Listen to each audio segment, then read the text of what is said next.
This is Millard Mitchell inviting you to listen now to Hollywood Star Playhouse, brought to you by the Bakers of America.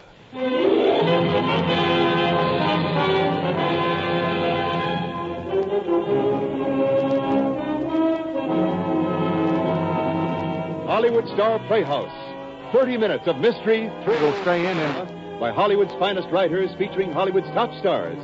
Brought to you by the Bakers of America through the cooperation of your bakers. Hello there, this is Wendell Niles. In a moment, we'll bring you Act One of today's partially transcribed story, The Big One, starring Mr. Millard Mitchell. Friends, depend on the Bakers of America to help you serve better meals through bakery foods. They're specialists, these bakers, men who have made a career of baking. Not only are they skilled through years of baking experience, they're continually bettering their products with the aid of scientific research and with improved, newly developed equipment.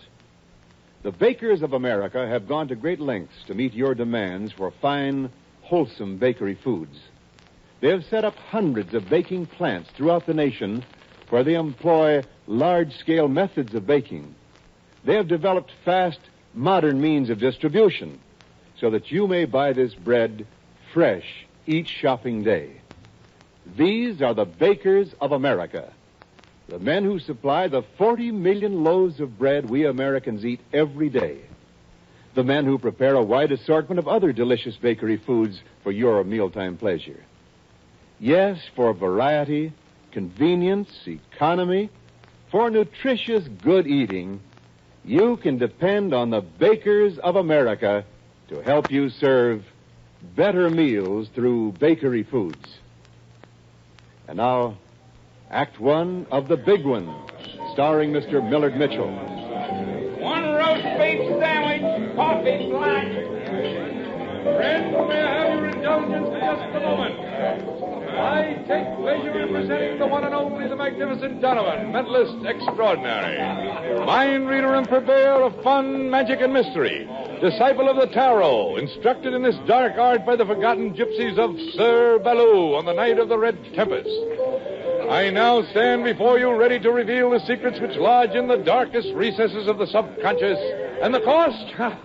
Friends, the compensation is slight. 4 times being what they are, and the Sir Ambrosial concoctions of the great culinary artist Champagnier being out of the question, a simple, small, round, juicy, and rare hamburger will suffice beautifully. Oh, beat it, Harry. Nobody's interested.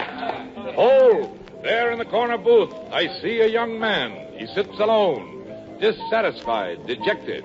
I see a world of print, of ink and foolscap revolving around his head, halo-like. Of course, he's a newspaper man, a man who has given his all to his employers and to his craft, and who now has cast aside like rubbish. Am I right, my friend? Yeah, you're right. Waiter, a menu, please. Okay, mister? Sure, why not? Bless you, my friend. Let me see now. The blue plate special seems inviting. Are the ribs choice, waiter?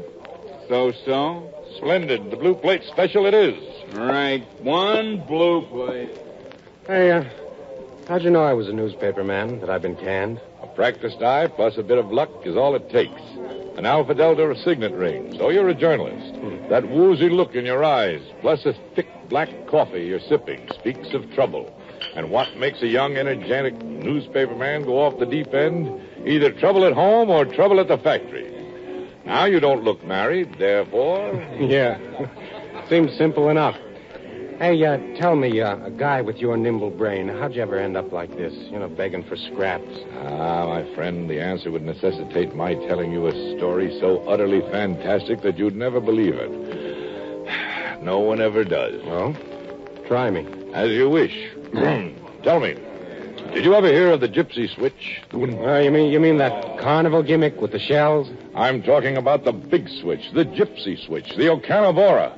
There's only one of them ever happened in carnival history, and you're staring at the guy who pulled it. See me 20 years ago, the magnificent Donovans. We were a mentalist act, nothing shoddy like Carney, strictly big time, tops in the line, vaudeville and private engagements. Dory, my wife, was my partner. The world was our oyster. There was just one thing we lacked. And then one day, even that prayer was answered. How is she, Doctor? When can I see her? Mr. Donovan, your wife gave birth to a beautiful baby girl. Yeah, swell. Great. But, Dory, can I go and see her now? I'm afraid, Mr. Donovan, that you can't. What are you... Oh no!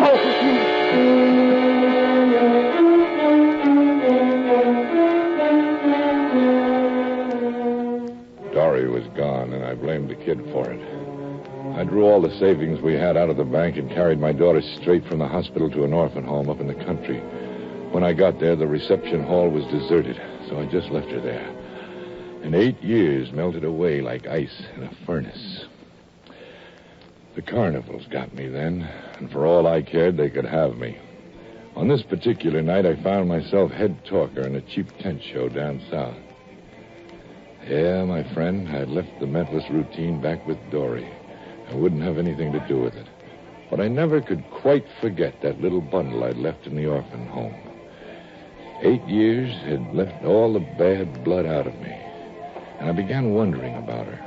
A few discreet inquiries told me that her name was Catherine, and that she was a fine, healthy, happy kid.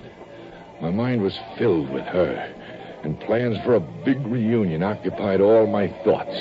And though I didn't know it at the time, it was the first step in the gypsy switch, the big one, the Okanabora. Hurry! Now step this way, folks. I want to call your attention to the amazing, fantastic, exotic attractions now about to start within the confines of the tent directly behind me. Ladies and gentlemen, among other things, you will witness one of the most spectacular performances... Hey, Harry. Go away, Billy. Not during the pitch. Ladies and gentlemen... No. Somebody's here to see you, Harry. An old geezer, dressed to kill. Must be worth $1 million. He's waiting outside your trailer. Okay, Billy, take over, will you? Sure thing. Hurry, ladies and gentlemen. The giant fight in one show is about to begin. I am. Understand you're looking for me. Have I the pleasure of addressing Mr. Harry Donovan? That's my name. Come on in. Well, what can I do for you, Mr. Bolton, sir. Henry Bolton. Oh, yeah. Quite a come down, my friend? Huh? You've come a long way from the days of the magnificent Donovan, haven't you? Listen, if you want to rehash old times, Mr. Bolton, I can take a night off sometime. But if you don't mind, I'm pretty busy right now. But I am not interested in old times, Mr. Donovan. It's the future I want to talk about. I have need for Harry Donovan. Not the carnival grifter, but the magnificent Donovan. The mind reader, clairvoyant. And what I need, I pay for. I'm listening. Do you remember the evening you performed at the home of John Arlington in Long Island? Yes, I remember. Some layout. And you've probably forgotten, but that evening I decided to show you up for the fake I assumed you were. I challenged you before all the guests to read my mind. And you did. And you knocked the wind out of my sails, Donovan. I've never quite gotten over that evening. Well, I don't rightly remember, but I must have been lucky that night. Luck? Nonsense. There are people with spatial mind reading, let us say, clairvoyant powers, Donovan. And you are one of those people. Yeah, perhaps you're right. I know I'm right. I've spent a good deal of money tracing you down to this backwater, and I'm prepared to spend a good deal more to secure your services. What's your figure? I am ready, Mr. Donovan, to pay you $50,000 for a few minutes' use of your great gift. 50,000? What am I expected to do? Simply read a mind for me. Read a mind? You'll find that amusing. Look here, Bolton. What if I were to tell you that it was all a gag? That I have no special gifts? That it's all a routine, a hype? Mr. Donovan, I've spent a great deal of money to find you because I am firmly convinced that you are the only person who can help me. What's your proposition? We will leave for New York City in exactly 1 hour and 18 minutes. I have our plane tickets. I shall explain all en route. That satisfactory? Yeah, I guess so.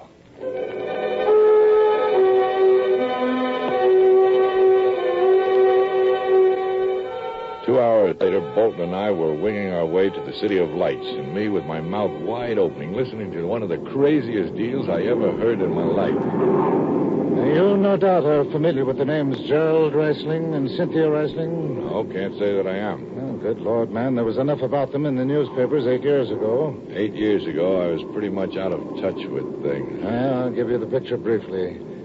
Gerald Reisling, the multimillionaire, separated from his wife soon after their daughter Cynthia was born. He was granted custody of the child, and upon his death, he left a $7 million estate to Cynthia.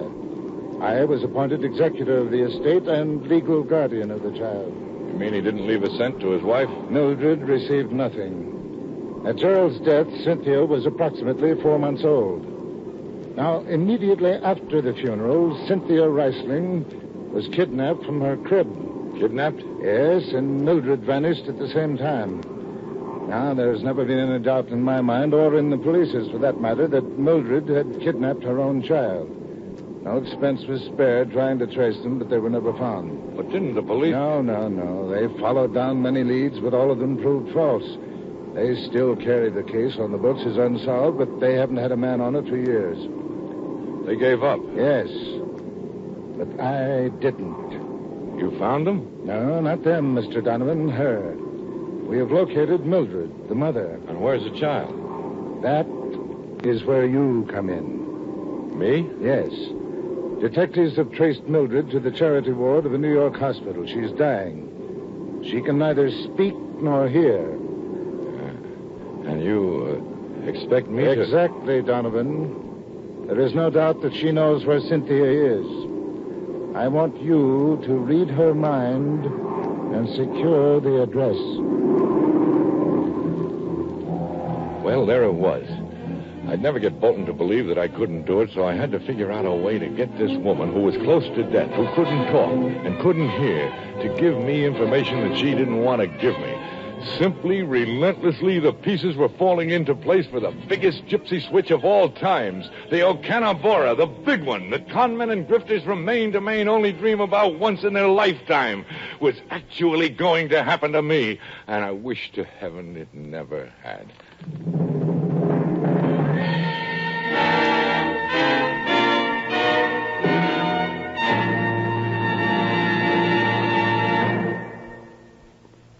We'll return for Act Two of The Big One, starring Mr. Millard Mitchell in just a moment.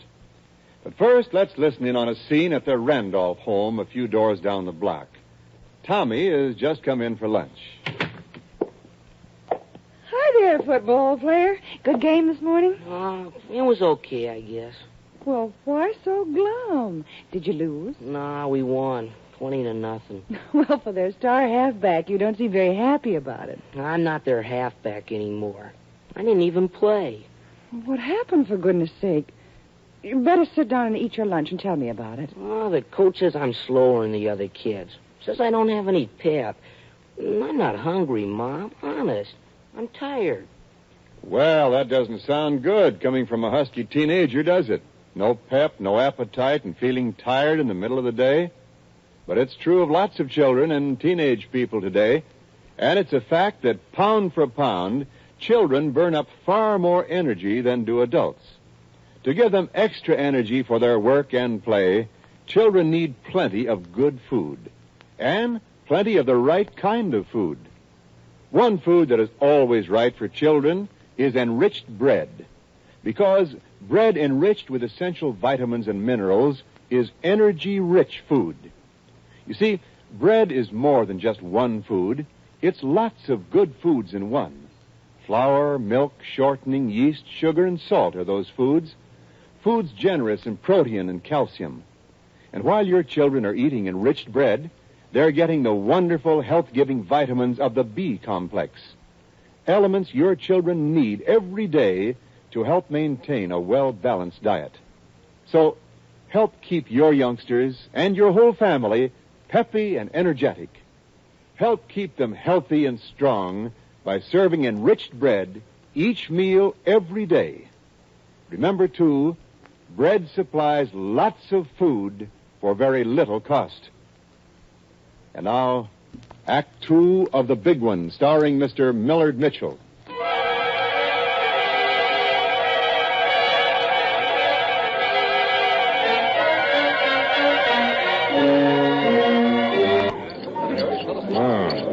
ribs are delicious. Pass the salt, please. Oh, sure, here. But go on with your story. You know, mister, and you ought to know, being a newspaper man, it's these smart boys like Bolton who make the biggest suckers. I don't know why. I only know that it's a fact. Here's an intelligent man with every benefit that culture, education, and experience can give him, going for this mentalist routine like a cat goes for cream. Why, he sincerely believed that I could approach this woman who couldn't hear and couldn't talk and get him the information he wanted by reading her mind.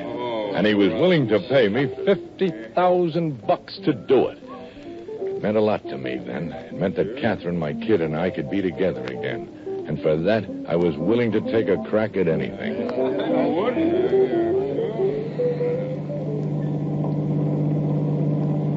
Where are we heading to? We're going directly to the hospital. Tell me, does Mildred have a private room there? Of course. I had her transferred as soon as we found her. I won't be able to see her immediately. Why not?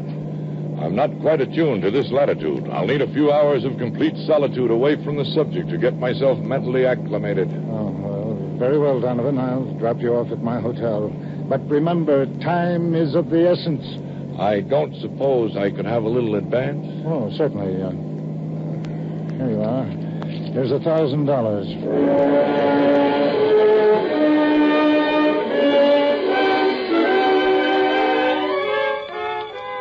When we got to the hotel, Bolton accompanied me to the desk clerk and gave him authority to let me use his room.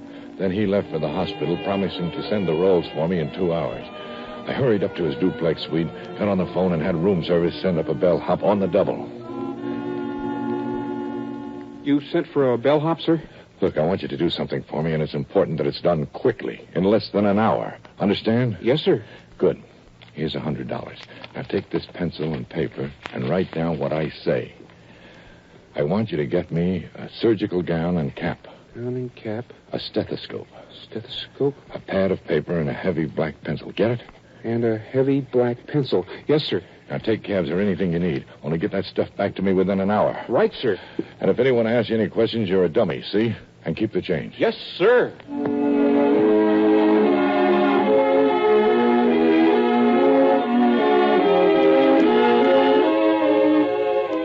The boy was back in less than an hour, and I spent the rest of the time concealing the equipment under my clothes.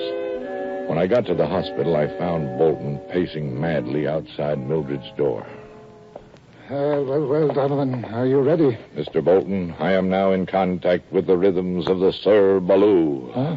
Oh, yes, splendid. We'll go in at once. One moment.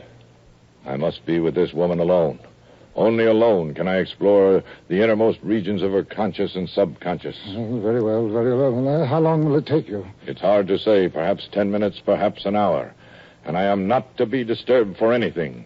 You understand? Yes, only hurry. There isn't much time. She's very low. I stepped quietly into the room. The shades were drawn, and it was dark. I removed my coat and put on the surgical gown and cap and hung the stethoscope around my neck. I tiptoed to the bed and saw an aged, weary face with eyes staring miserably at nothing. I approached her tenderly and sat on the edge of the bed, took her wrist in my hand and felt for her pulse. Then I took out the pad of paper and with the heavy black pencil printed in bold letters, "Can you hear me? Blink your eyes once for yes and twice for no." I held the message in front of her eyes, and she blinked twice to say no. So far, so good. The next message I wrote was, "I am a specialist here to help you. Do you trust me?" Her eyes dug into mine for a moment. Then she blinked, "Yes." So I wrote, "This man Bolton, do you wish to see him?" Terror as she blinked, "No." And my answer to her was, "Don't worry, Mildred. I'll see that he doesn't disturb you." She looked at me gratefully. So I threw caution to the winds and wrote, "Are you worried about your daughter?" Her eyes opened wide, and she stared at me for a long moment. And then finally her eyelids moved. "No." "Is she well?" I wrote. And her answer was yes. And then I saw a tear trickle down her cheek. So I had a hunch, and I played it for all it was wrote. I wrote, "Yes, Mildred, Cynthia is in heaven now." And through the tears, her eyes became tranquil with peace and contentment as she blinked, "Yes." So the child was dead. My hunch was right. The child was dead, and I was the only one who knew it. Yes, Cynthia was dead. And for the first time, the picture presented itself before my eyes. A picture of a little girl about the same age as Cynthia would be, coming into $7 million. My little girl, Catherine.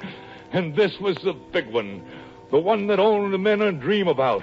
It was mine, handed to me on a silver platter to play it as I saw it. The big one was mine.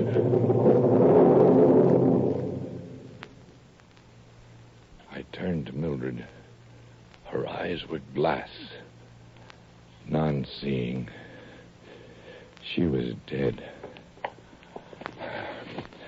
I gotta get rid of this. There.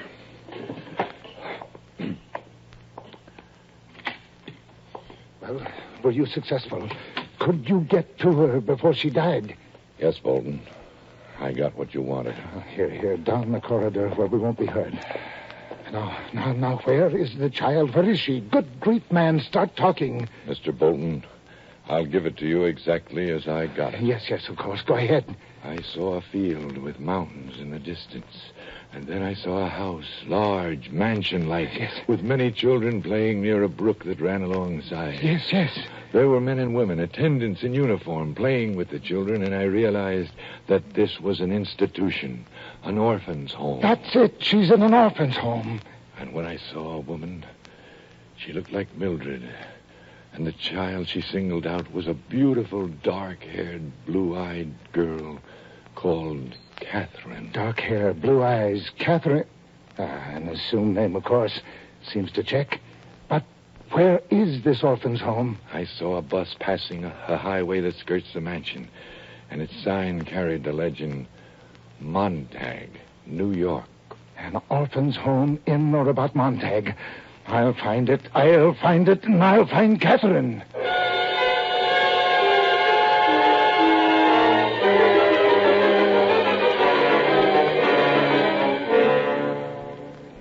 Well, did he find her? Did she get the $7 million? Yeah, Bolton found her. And they left immediately for an extended cruise to South America. Oh, she was a real Cinderella girl. The papers played it up big for a couple of days. Well, what are you so depressed about? He gave you the $50,000, didn't he? You fixed up your child for life. Why the skid? Yeah, I sure fixed her up, but good. The morning the ship pulled out, I went down to the pier to take a look at my kid. Finally, I spotted her. She was an 8-year-old beauty, and every inch of her was my wife, Dory. She was dressed to kill, and Bolton was behind her, smiling happily as they boarded the ship. Yeah, it was great. All I had to do was figure out ways to invest my capital. When all of a sudden, 2 months later, my world dropped out from under me. It was on page 3 of the Times. A small article. It told of a storm in the doldrums and a ship in distress. The ship had weathered the storm and had made port safely with the loss of only one passenger, who had accidentally been washed overboard, a little girl named Cynthia Reiseling. My Catherine! I went to the police. Your story is incredible, Donovan. I tell you, he killed her, Inspector. He killed her for the money. It adds up from every angle. Check on the will. See if the money doesn't go to him on her death. I tell you, that's the reason he had to find her. That's why he paid a fortune to locate her. With her still alive, he couldn't touch the dough. And you say it was really your daughter? Yes. Heaven forgive me. I pulled a switch. I wanted to do her a good turn. But you can't prove it. You can't prove that she was your daughter. You can't prove that it wasn't an accident on board that ship. After all, Bolton couldn't have anticipated that storm. If it wasn't that storm, it would have been another. Can't you see, Inspector? He was desperate. He took her without once checking facts. Soon, when does a person give another person $7 million without checking facts? He probably believed in you. No, I'm sorry, Donovan. Well, even if what you say about the will is true, you can't convict a man on motive alone. Bring me some real proof. Proof? Why, you tin whistle jerk. What more proof do you want? Take it easy, Donovan. Proof? The man says, okay, I'll bring you proof. I'll hand you his rotten carcass on a silver platter.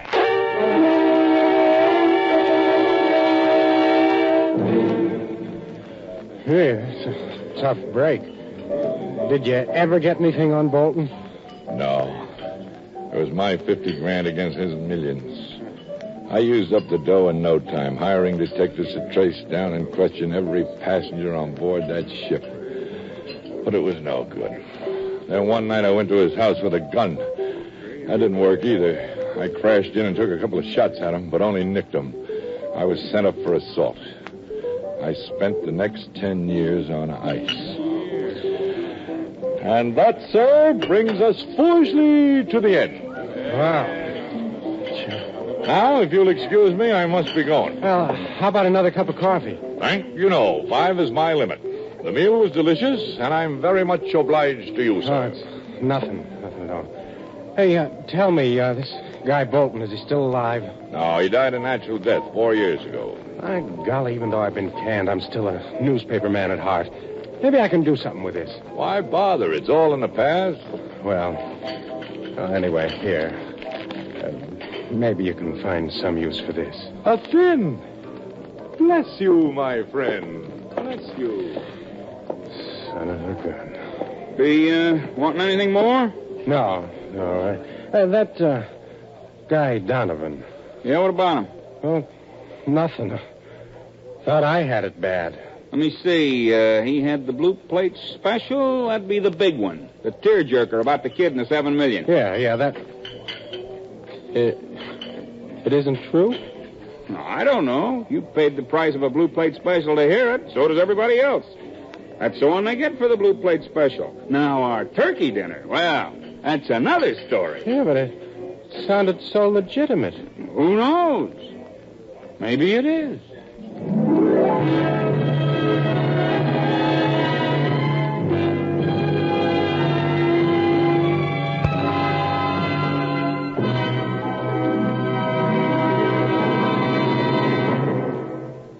Thank you, Millard. That was one of the finest stories we've heard in a long, long time. Couldn't have done it without a good strip, Wendell. And without the help of this fine cast. So I tell you what I'm going to do. I'm going to rise right up here and talk to Byron Kane, Paul Richards, John Stevenson, Bob Griffin, and Herb Vigran. Thank you, gentlemen. Thank you. Thanks again, Millard.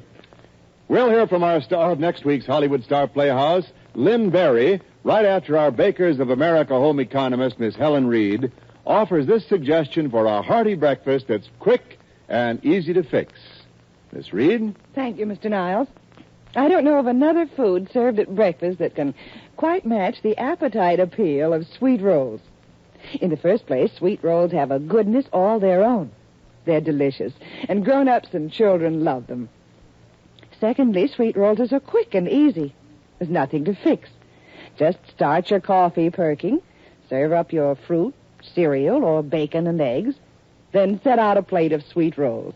They make hearty breakfast out of ordinary breakfasts. Thirdly, sweet rolls are wonderfully nourishing. You get milk, flour, and sugar and shortening rolled in. Protein, calcium, and other essential elements when you serve sweet rolls. And last of all, and very important too, you can satisfy so many different tastes when you serve sweet rolls because you can always find such an interesting variety at your food store. Caramel rolls, butter horns, custard-filled delicacies, and ever so many other kinds. Get several different kinds of sweet rolls and find out how they can help you fix hearty breakfasts, quick and easy. Thank you, Miss Reed. And now here is our star of next week's Hollywood Star Playhouse, Miss Lynn Barry. The cheat. The double-crossing cheat. With all his theory about mind over matter and his $200,000. But he cheated. He robbed me. He chose his own time to die, and he robbed me. The dirty cheat.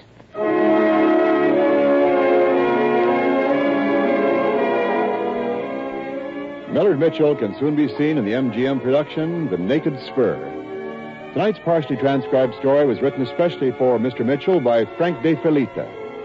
The entire production is under the direction of Jack Johnstone. All characters and incidents were fictitious, and any similarity to actual characters or incidents is purely coincidental. This is Wendell Niles speaking for the Bakers of America with an invitation to be with us again next Sunday for Hollywood Star Playhouse. Enjoy another half hour of fine dramatic entertainment brought to you direct from Hollywood by the Bakers of America, who are helping you serve better meals through bakery foods. This is NBC, the nation's headquarters for election news.